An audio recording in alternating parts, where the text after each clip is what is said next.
Well, the next time you board a plane, you could be sitting beside a dog, maybe a cat, maybe even a duck or a dog with sunglasses. You never know.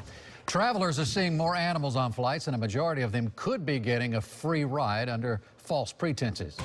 8 on your side's Jamel Lene joining us now live from Tampa International Airport to show us just how easy it is to register a pet as an emotional support animal and fly for free. Now, that's not your dog you're holding, is it?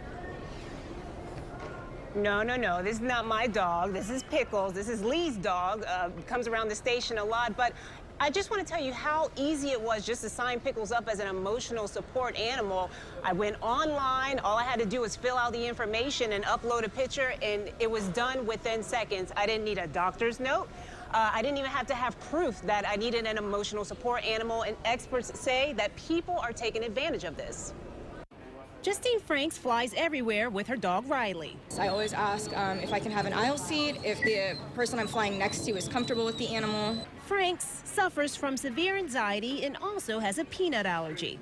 She says Riley, an emotional support dog, serves to help both conditions. But nowadays, stepping on an aircraft can look more like a zoo.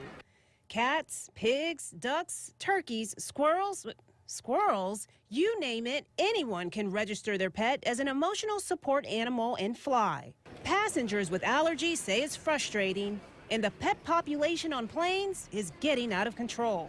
I approve of them being in carriers, but in someone's arms for the entire flight without having a seat reserved for themselves, I think that's upsetting. When you just have them along because you want Fluffy along with you, I disagree with that very, very strongly. Especially when the animals become disruptive.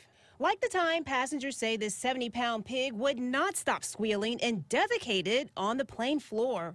This man went through a TSA checkpoint with his therapy monkey, but never told the airline about the animal and snuck it on in a duffel bag. It caused quite the stir on board. Emotional support animals are not the same as service animals under the Americans with Disabilities Act.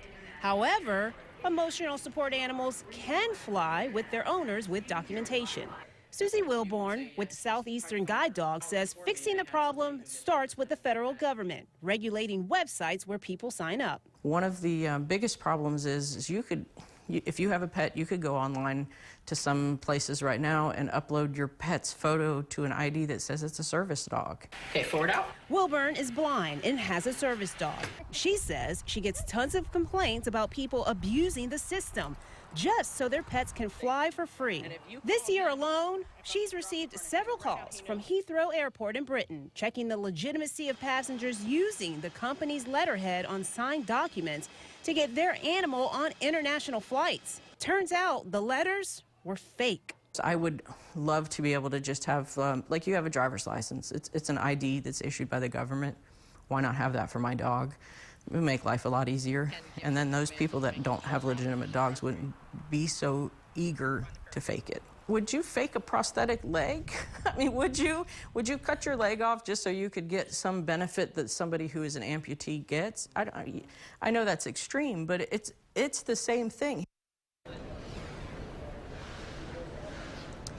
In the U.S. Department of Transportation, they are the ones that oversee the guidelines for service animals and as far as them flying.